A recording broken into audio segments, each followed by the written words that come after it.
فهد يعطيك الف عافيه. شكرا ايضا للزميل ماجد التويجري اللي كان متواجد معكم هذا اليوم، متواصل معكم من وقت مبكر. اسعد الله مساءكم بكل خير، واهلا وسهلا بكم من هنا من درة الملاعب استاد الملك فهد الدولي بالعاصمه السعوديه الرياض، الذي يشهد قمه وقمه ديربي على نهائي كاس سيدي ولي العهد. اتواصل معكم تحديدا في هذا النقل الحي والمباشر بجانب الطرف الاخر نادي الهلال الزعيم الذي يدخل لهذه المباراه يريد مواصلته لحصد الكؤوس تحديدا على مستوى كاس ولي العهد. أتكلم مع الجماهير الذي حضرت وتوافدت من وقت مبكر. ماجد أتكلم بأن الجماهير كانت متواجدة اليوم معنا من الساعة 1 ظهرا هذا اليوم. كنا متواجدين طبعا هنا في وقت مبكر، كانت متواجدة الجماهير خلف البوابات اللي أيضا تحدث عنها طبعا زميلي ماجد بأنه المباراة هذه طبعا مثل ما تعرفون هي مباراة قمة بين الطرفين. الجماهير الهلالية والنصراوية شاهدناهم بشكل قوي قبل طبعا انطلاقة هذه المباراة. تتواصل مع الجماهير. ارحب بك بداية عبر القنوات السعودية الرياضية. جاي من الساعة 1 2 تعب؟ والله جاي من الساعة 1 وخارج الرياض بعد، واتمنى التوفيق للهلال، ولما فاز الهلال نقول يعوض ان شاء الله ويفوز ان شاء الله الهلال اليوم 3 ولا 4 ولا نفتحها على 5 ان شاء الله. شلون تتفائل بالنتيجة الكبيرة هذه في ظل ان النصر يلعب هذه المباراة وعينه على الكاس ما في غيره؟ الهلال صح انه فشل في كثير من المباريات، لكن الهلال ان شاء الله راح يخيب جمهوره، مستواه ان شاء الله راح يكون افضل وافضل في المباراه هذه خاصه ضد النصر. جميل. علما بان طبعا هذه الصوره طبعا وزعوها طبعا سيدي صاحب سمو الملك الامير سلمان بن عبد العزيز، وزعوها اداره العلاقات العامه ياسر الطلاسي مشكور قبل شوي شفته يوزعها على الجماهير. جاي من متى اليوم؟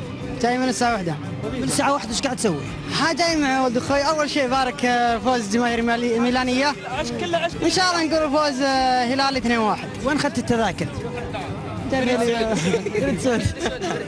يعطيك العافيه. خلينا نشوف الجماهير.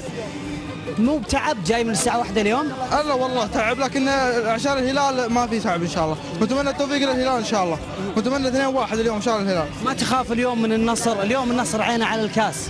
لا ان شاء الله تفوز الهلال ما يحتاج، معروفه يعني الهلال نتعب نتكلم في الهلال اكثر من بطوله الهلال. اي بس الهلال في الفتره الاخيره مستواه متذبذب. النصر يعني هالموسم تحديدا ومع كارينو يضرب بقوه. لا ان شاء الله الهلال اليوم ان شاء الله نتمنى ان شاء الله انه يكون افضل ان شاء الله. ما ندري، احتمال ان شاء الله يكون الهلال افضل من المستوى اللي فات، وان شاء الله المستوى هذا يكون ان شاء الله افضل ان شاء الله. يعطيك العافيه. وش اللي يخوفك اليوم من الهلال؟ والله ما يخوفنا شيء، الزعيم زعيم باقي.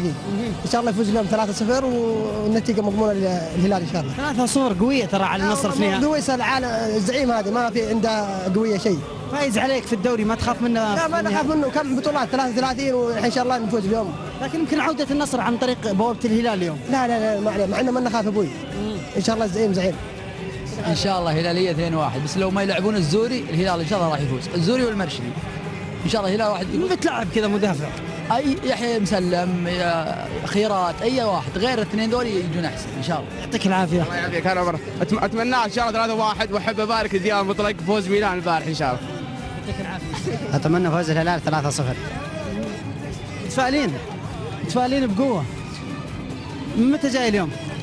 توجد أنا الساعة 3. الساعة 3 مبكرين انتم ما شاء الله عليكم. بصراحة ما تتخوف من المباراة اليوم؟ خوفين من الدفاع، إذا كان الدفاع ضبط نفسه إن شاء الله فايزين 3-0. يعطيك العافية.